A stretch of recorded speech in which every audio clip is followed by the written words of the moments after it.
Adoptée en 2005, la politique agricole de la CEDEAO arrive à son terme après 2 décennies. Au cours des 10 dernières années, l'ECOWAP a produit des résultats concrets dans divers domaines stratégiques, démontrant ainsi son rôle essentiel en tant que moteur de la transformation agricole en Afrique de l'Ouest. C'est le dossier d'Impact CEDEAO. En Afrique de l'Ouest, l'agriculture représente un secteur essentiel dans le quotidien vital et les échanges économiques et sociaux des populations. Et dans l'espace de la CEDEAO, la communauté économique des États de l'Afrique de l'Ouest, 60% de la population vit en milieu rural et dépend de l'agriculture. Dans les années 1970, le secteur agricole de la région était confronté à des défis liés aux impacts du changement climatique, comme les sécheresses récurrentes, ainsi qu'à des problématiques de partage des terres et de l'eau. En réponse à cela, les pays de la CEDEAO ont élaboré des politiques agricoles communes pour aborder de manière efficace et coordonnée les enjeux du secteur. Nous avons les années 70 à 90 où la région était confrontée à des sécheresses diverses et où on a vu principalement la création du SILS qui est basé à Ouagadougou et qui avait donc pour objectif de lutter contre la sécheresse et les crises alimentaires liées donc à la sécheresse dans notre région et au Sahel. Et donc après le SILS, on a adopté le premier plan de développement agricole de la région. Dans les années 90, la CEDEAO a plutôt eu à structurer les organisations paysannes africaines, des OPA fortes, soutenir le secteur agricole, les petits agriculteurs. Et l'objectif majeur était l'amélioration de la productivité. Dans les années 2000 à 2015, les crises alimentaires malheureusement étant récurrentes, il a fallu imaginer toute autre chose. Et c'est ainsi qu'au niveau africain, au niveau des années 2000, nous avons eu ce qu'on a appelé le PDDA, qui est le programme détaillé de développement de l'agriculture africaine. Et de ce PDDA est découlé au niveau de la région ce qu'on a appelé l'ECOWAP.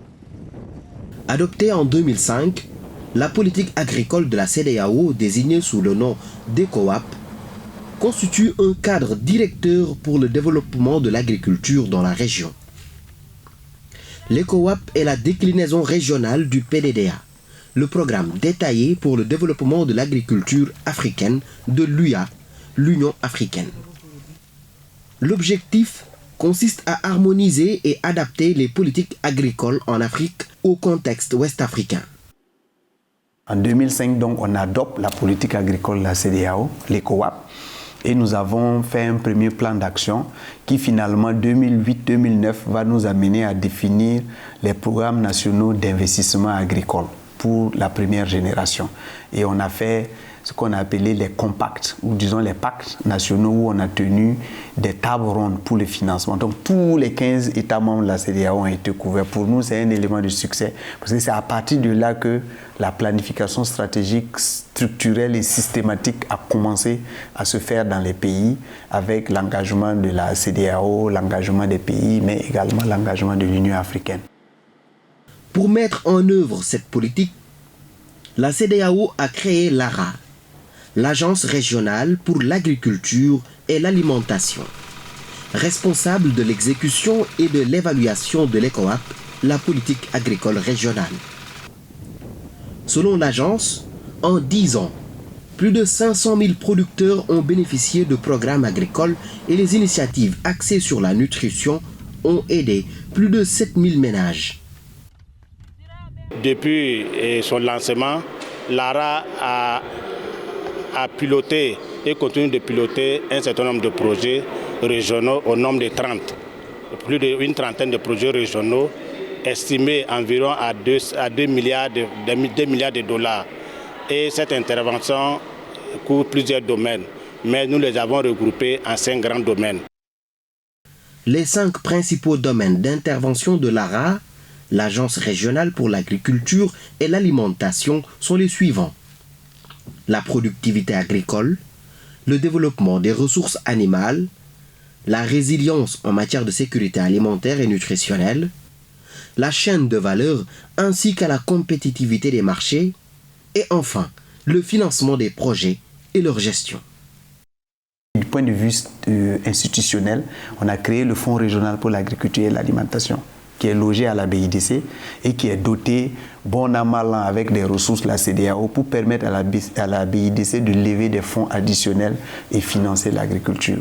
Le deuxième instrument qu'on a mis en place, c'est l'Agence régionale pour l'agriculture et l'alimentation comme entité nous permettant de faciliter l'exécution des projets et programmes qu'on définit.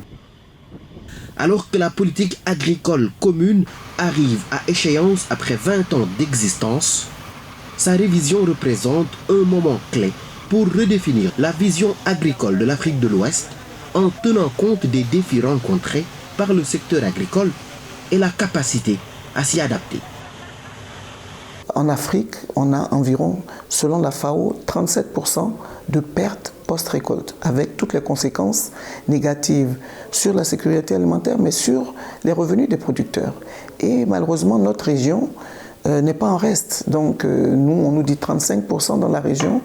Tout ce qui est produit vivrier, malheureusement, pour des questions de manque d'infrastructures, manque de capacité de stockage, les producteurs perdent leur récolte de l'ordre de 40%. Et ça a été évalué, tenez-vous bien, à 48 milliards de dollars pour toute l'Afrique.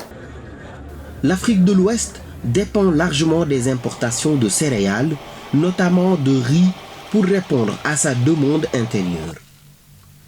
Autrefois une culture marginale, le riz est devenu un produit stratégique au fil des années en raison de son impact sur la sécurité alimentaire et de sa contribution considérable aux revenus des producteurs. Le riz est extrêmement important. C'est une culture de base en Afrique de l'Ouest. Il est stratégique pour nous et constitue une priorité pour la Commission de la CEDEAO. Il joue un rôle essentiel dans la sécurité alimentaire, la nutrition et même les moyens de subsistance des différents acteurs de la filière rizicole tout au long de la chaîne de valeur. Cependant, bien qu'il contribue à environ 47% des besoins alimentaire de la population ouest-africaine, notre production est insuffisante pour répondre à nos besoins de consommation actuels. Il existe donc un écart important entre la demande locale de riz et notre capacité de production locale. Nous avons donc pu compenser ce déficit par des importations massives de riz, principalement en provenance des pays asiatiques. C'est un défi majeur pour la région. L'Afrique de l'Ouest, tout en étant fortement dépendante des importations de céréales, notamment de riz, doit également prendre en compte l'importance croissante des pratiques pastorales dans son économie agricole et alimentaire.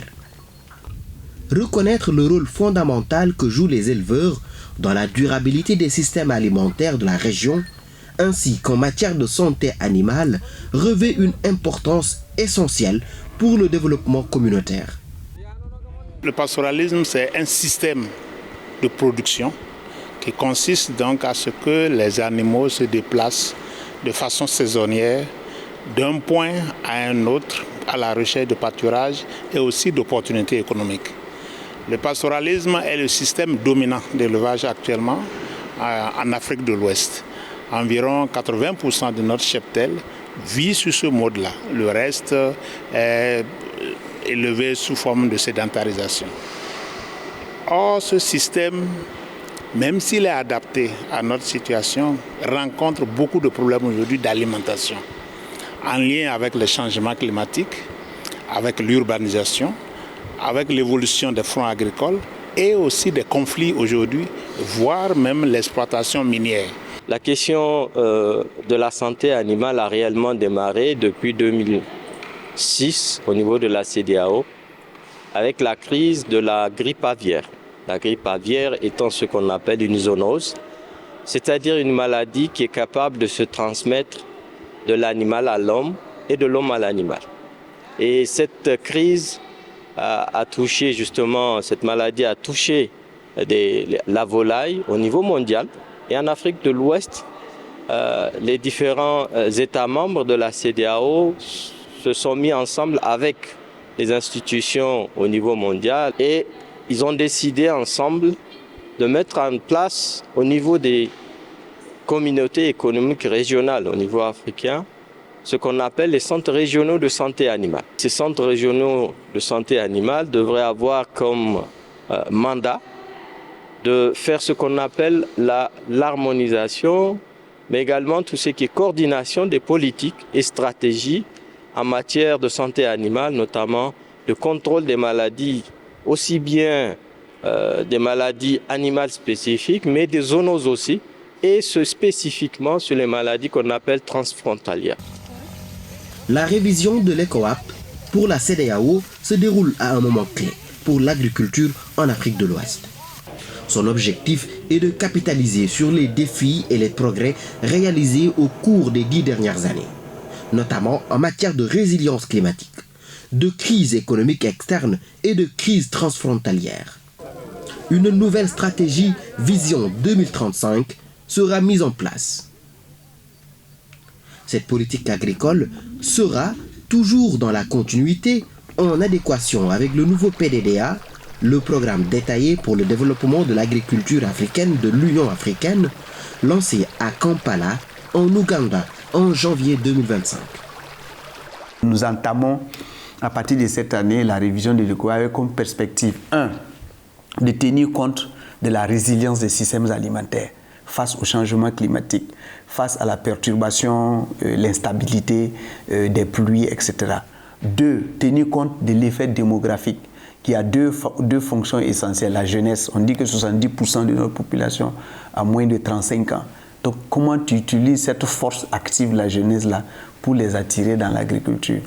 3e élément, tenir compte de la nutrition. Faire en sorte qu'on ne se nourrisse plus n'importe comment, mais que quand on mange, en même temps, on se soigne et on se nourrit bien. Donc, on passe un peu de l'agriculture conventionnelle avec le tout, utilisation des produits chimiques, utilisation des pesticides sans raisonnement, vers une situation d'approche où on parle de santé des sols et de fertilité intégrée des sols. L'agriculture et le développement rural sont des enjeux majeurs en Afrique de l'Ouest, tant sur les plans économiques et de l'emploi que sur ceux des revenus et de la sécurité alimentaire. Les orientations économiques de la politique agricole communautaire s'articulent autour de 2 axes importants: l'augmentation de la productivité agricole et l'intégration économique régionale, avec l'établissement d'une véritable zone de libre-échange au sein de la communauté économique des États de l'Afrique de l'Ouest.